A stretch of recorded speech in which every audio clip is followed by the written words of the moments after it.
दंगा कीना, तेरे हुक्म से फौरन मुर्दे, तेरे हुक्म से फौरन मुर्दे बाहर कब्र से आई।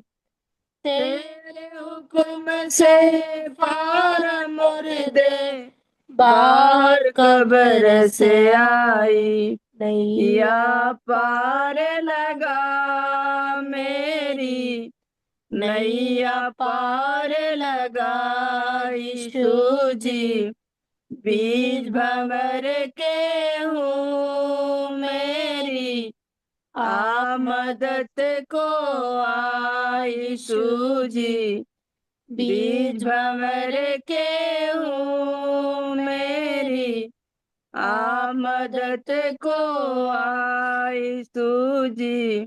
5,000 को सैर किया था, 5 रोटियां लेकर। 5,000 को सैर किया था, 5 रोटियां लेकर। मुझ पापी की जान बचाई, मुझ पापी की जान बचाई। जान सूली पर देकर, मुझ पापी की जान बचाई। जान सूली पर देकर, नैया पार लगा मेरी, नैया पार लगा यीशु जी। बीच भंवर के हूँ मेरी, मदद को आ यीशु जी। बीच भंवर के हूँ मेरी, मदद को आ यीशु जी। ऐसे काम किए प्रभु यीशु, जो कोई कर नहीं सकता। ऐसे काम किए प्रभु यीशु, जो कोई कर नहीं सकता। तेरे नाम से मरने वाला, तेरे नाम से मरने वाला हरगिज़ नहीं मर सकता। तेरे नाम से मरने वाला हरगिज़ नहीं मर सकता। नैया पार लगा मेरी, नैया पार लगा यीशु जी। बीच भंवर के हूँ मेरी, मदद को आ यीशु जी। बीच भंवर के हूँ मेरी, मदद को आ यीशु जी। सबको जय मसीह। सबको जय मसीह की, प्रभु यीशु मसीह के नाम में प्रभु को धन्यवाद देते हैं। प्रभु हमारा नैया को पार लगाने वाला हमारा प्रभु यीशु मसीह है। प्रभु हमको सहायता करता है और हमारे जीवन में आने वाले कितना भी तूफान क्यों ना हो, उस तूफान में हमारा आपका नैया, हमारा आपका जहाज को प्रभु हमेशा पार लगाता है। प्रभु सहायता करे। आइए हमारा आज का अध्ययन के लिए भजन संहिता उसका 57 अध्याय उसका 1 वचन, भजन संहिता 57 चैप्टर वर्स 1। हे परमेश्वर, मुझ पर अनुग्रह कर, मुझ पर अनुग्रह कर, क्योंकि मैं तेरा शरणगत हूँ। और जब तक ये विपत्तियां निकल न जाए, तब तक मैं तेरे पंखों तले शरण लिए रहूंगा। यहाँ पर दाऊद का भजन है ये, और ऊपर लिखा हुआ ये छुटकारे के लिए प्रार्थना। दाऊद कहीं तो यहाँ पर हम देखते हैं कि एक मुसीबत में है। दाऊद गुफा के अंदर छुपा हुआ है और साउल के डर के मारे गुफा में छुप कर वहां पर आप कल्पना कीजिए, वो गुफा के अंदर उस समय में इतनी भयंकर स्थिति थी। उस गुफा के अंदर पूरा अंधेरा और कई दिनों से खाना नहीं खाया होगा, और दाऊद राजा उस गुफा में बैठकर ऐसे विपत्ति के समय में वो परमेश्वर से प्रार्थना करता है और कहता है कि हे परमेश्वर, मुझ पर अनुग्रह कर, मुझ पर अनुग्रह कर। और क्योंकि मैं तेरा शरणगत हूं, और जब तक ये विपत्तियां निकल न जाए, दाऊद राजा यहाँ पर कहता है, जब तक मेरे सामने जो विपत्तियां है वो विपत्तियां निकल न जाए, तब तक मैं तेरे पंखों के तले शरण लिए रहता हूं। यहां पर राजा दाऊद विपत्ति के समय में और किसी के पास नहीं जाता है।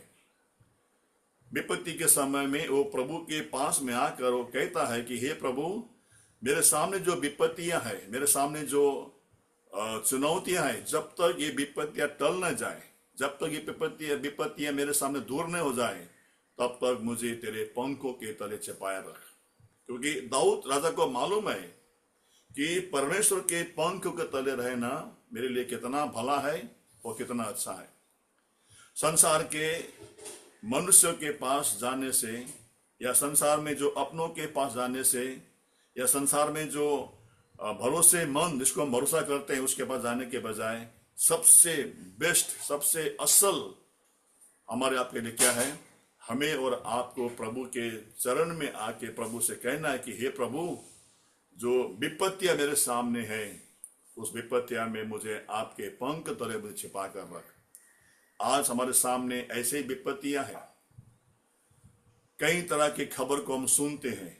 आज तो ये सोशल मीडिया के अंदर हम देखते हैं, फेसबुक में हम देखते हैं, कई सारे न्यूज आते हैं हर देश का।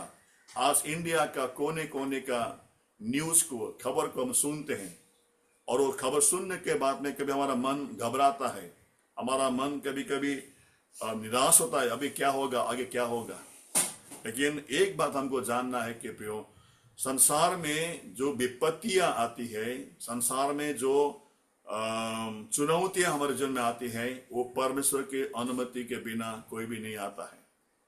दो वचन हम पढ़ेंगे। पहला पढ़ेंगे आमोस की किताब 3 अध्याय उसका 6 वचन। आमोस 3 अध्याय, बुक ऑफ आमोस, आमोस की किताब 3 अध्याय उसका 6 वचन। क्या किसी नगर में नरसिंगा फूंकने पर लोग न थरथराएंगे? क्या यहोवा के बिना भेजे किसी नगर में कोई विपत्ति पड़ेगी? परमेश्वर यहोवा के भेजे बिना, इस बात को आप अपने दिमाग में डाल दीजिए। हमारा परमेश्वर यहोवा की भेजे बिना कोई भी विपत्तियां संसार में नहीं आता है। चाहे वो सुनामी हो, चाहे वो भूकंप हो, चाहे वो अकाल हो, चाहे वो बाढ़ हो, चाहे वो कोई भी त्रासदी क्यों ना हो, परमेश्वर के भेजे बिना, परमेश्वर के अनुमति के बिना संसार में कोई भी विपत्तियां नहीं आता है। आज जो संसार में जो हालत है, आज हम देखते हैं मिडिल ईस्ट में, खाड़ी देश में युद्ध को हम देखते हैं। उतना ही नहीं, पाकिस्तान के अंदर वहां पर हम युद्ध को देखते हैं। ये जितने भी संसार में आज जो घटनाएं जो घट रही है, चाहे वो युद्ध हो, चाहे कई जगह बारिश हो, कई जगह अकाल हो, कई जगह कई प्रकार की समस्या क्यों ना हो, ये सारी की सारी समस्याएं परमेश्वर भेजता है, तभी ऐसा विपत्ति या संसार के अंदर आता है। देखिए, और हम पढ़ेंगे हमारे बुक ऑफ यशायाह नबी की किताब उसका 45 अध्याय उसका 7 वचन। यशायाह नबी की किताब उसका 45 अध्याय 45 चैप्टर वर्स 7। मैं उजियाले का बनाने वाला और अंधियारे का सृजनहार हूँ। मैं शांति का दाता और विपत्ति को रचता हूँ। मैं यहोवा इन सबों का करता हूँ। देखिए यहाँ पर क्या कहते हैं, देखिए आपने पढ़ा ना, वो पर परमेश्वर का वचन कहता है यशायाह की किताब 45 का 7 वचन में, आपने सुना होगा। यहाँ कहता है मैं उजाले का बनाने वाला और अंधियारे को सृजना करता हूं, और अंधियारे को बनाने वाला और मैं हूं, और मैं ही शांति का दाता और मैं ही विपत्ति को रचता हूं। देखिए, परमेश्वर यहोवा विपत्ति को रचता है, परमेश्वर यहोवा विपत्ति को भेजता है। क्यों?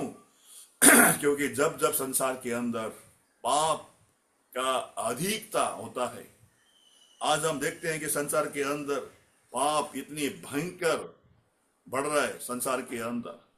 इसीलिए परमेश्वर का प्रकोप आज संसार में हम देखते हैं, और कहता है कि मैं विपत्ति को रचने वाला परमेश्वर हूं। देखिए, विपत्ति कोई ऐसा अचानक नहीं आता है। आप पढ़ेंगे उसको, देखिए विपत्ति को ऐसा अचानक नहीं आता है।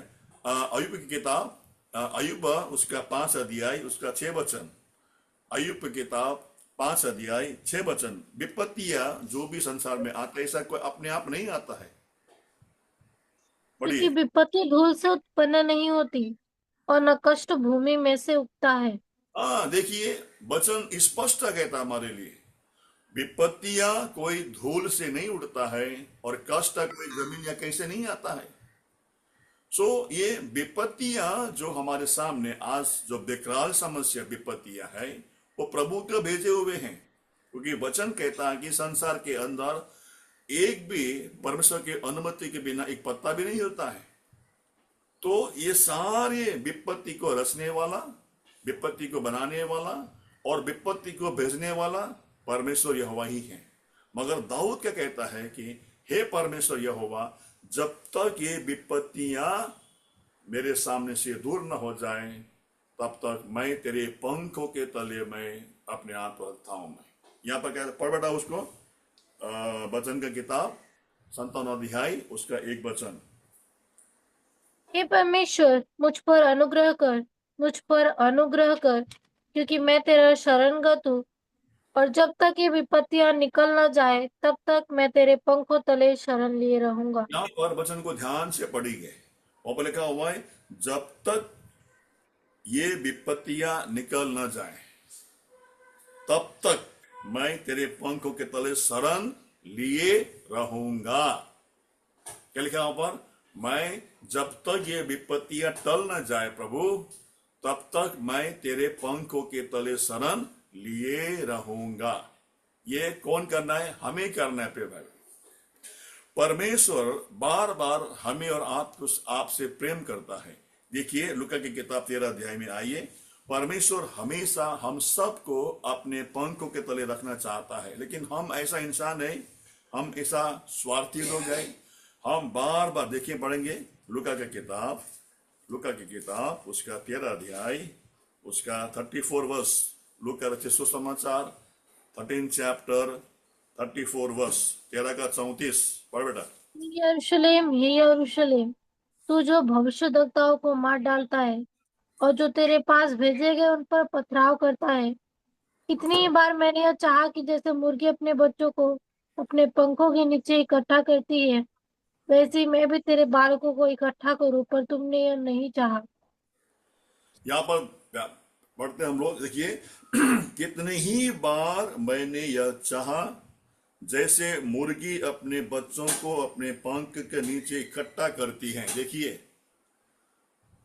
कितने बार यहाँ पर प्रभु वचन कहता है, प्रभु कहता है, मैंने कितने बार चाहा, कितने बार मैंने कोशिश किया, कितने बार मैंने ये कोशिश किया, मैंने चाहा कि मैं तुम लोगों को जैसा मुर्गी अपने बच्चों को अपने पंख की तरह छिपाता है वैसा मैं छिपाऊं।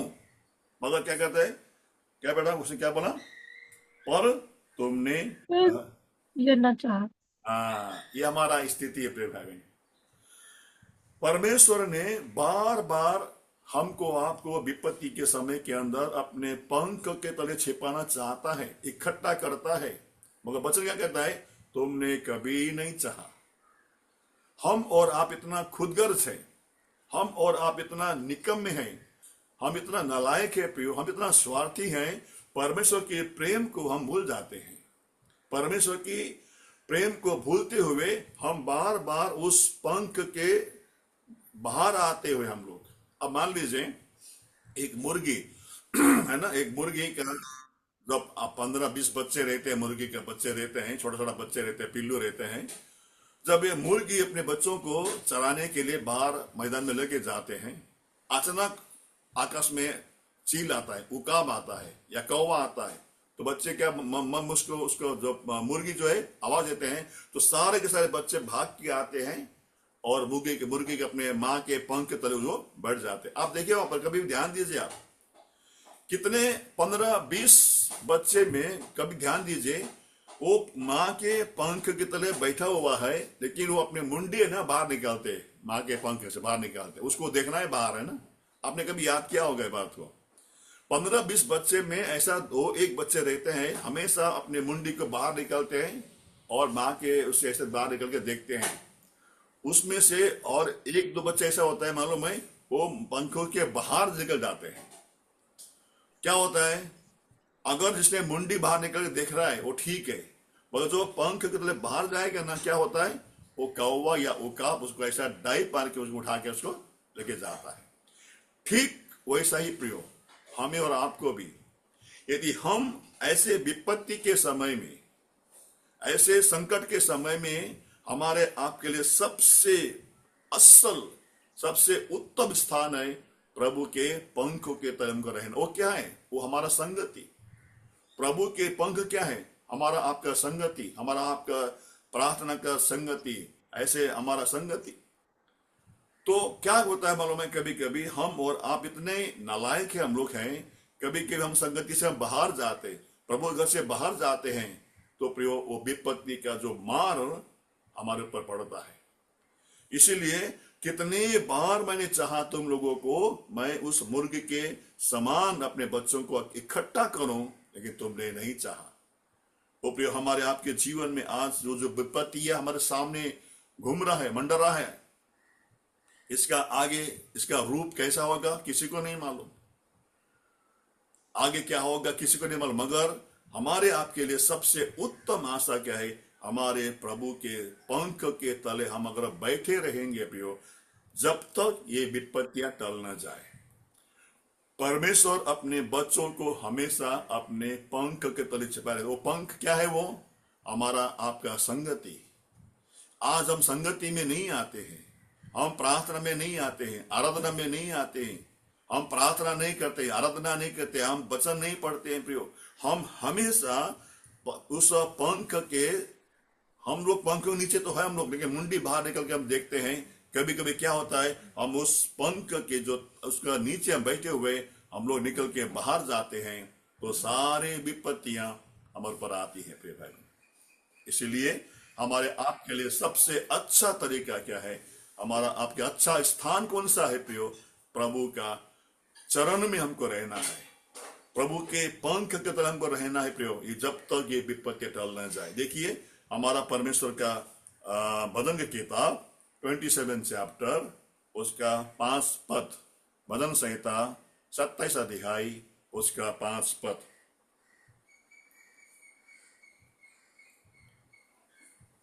क्योंकि वह तो तुझे विपत्ति के दिन में अपने मंडप में छिपा रखेगा और अपने तंबू के गुप्त स्थान में वो तुझे छिपा लेगा और प्रियो चट्टान पर परमेश्वर चढ़ाएगा। वचन कहता है कि विपत्ति के समय मैं तुमको अपने तंबू, तंबू क्या है, प्रभु का घर। देखिए मैं फिर कहता हूं, हम सब जानते हैं प्रभु का घर कोई बिल्डिंग नहीं है, कोई चर्च नहीं, कोई गिरजाघर नहीं है। प्रभु का घर हम और आप, हमारा संगति, हम जब इकट्ठा होते हैं प्रिय भाई। इसलिए हम बार बार क्यों कहता हूं आपको, भाई हमें संगति में रहना है, संगति में आना है, कलीसिया में आना है।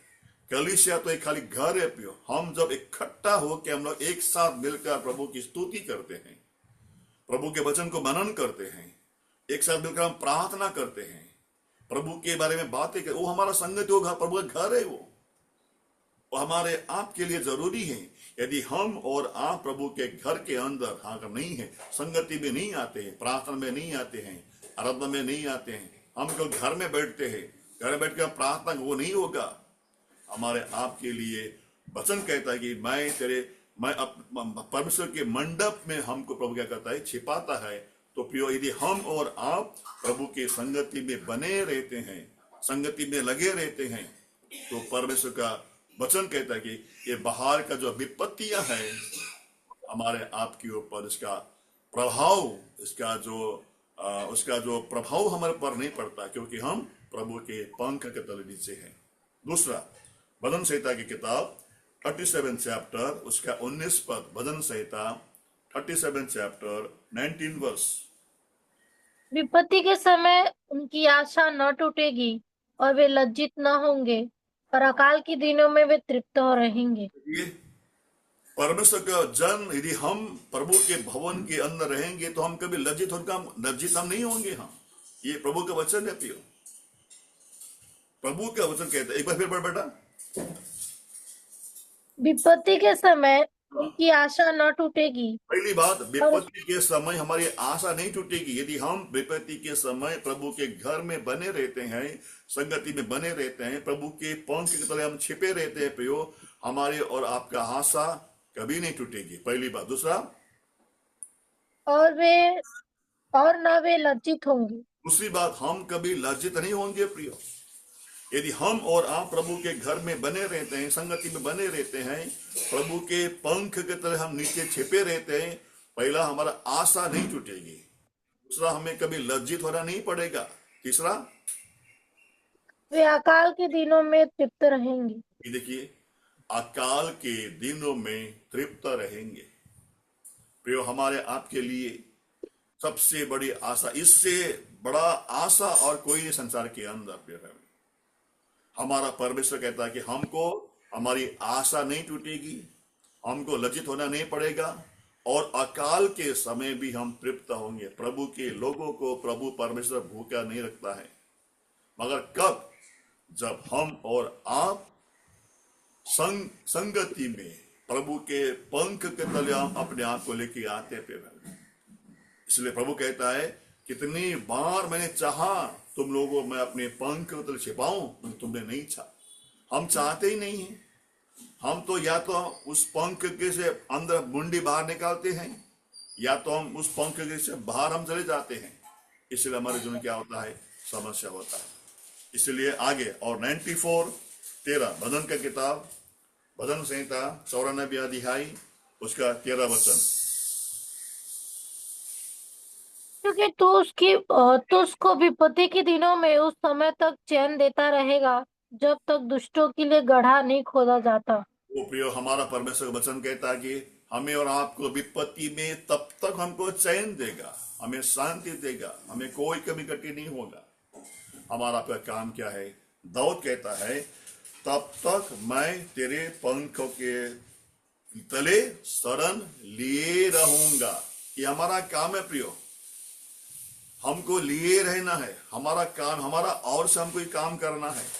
दाऊद कहता है कि मैं प्रभु कहीं नहीं जाऊंगा, प्रभु मैं बाहर नहीं जाऊंगा जब तक ये विपत्तियां टल न जाए, मेरे से दूर न हो जाए, तब तक मैं तेरे पंख के तले शरण लिए रहूंगा।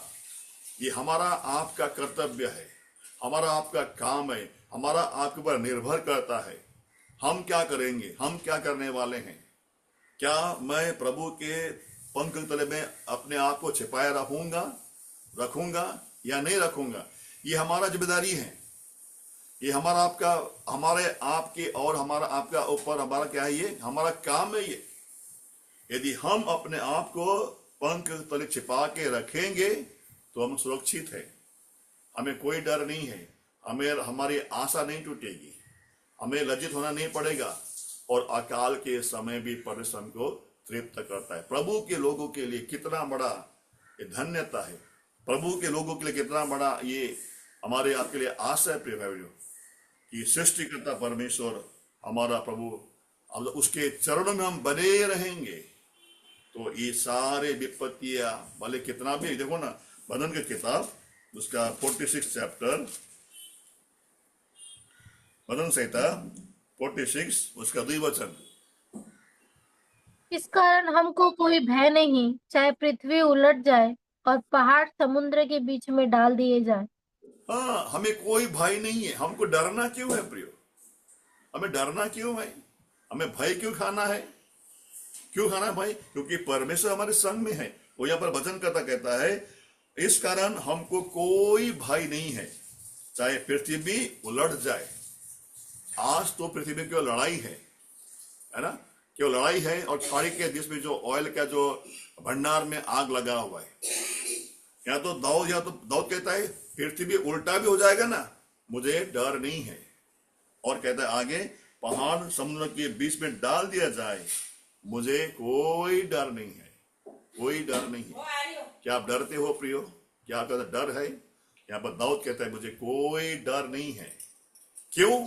क्योंकि परमेश्वर हमारे साथ में है।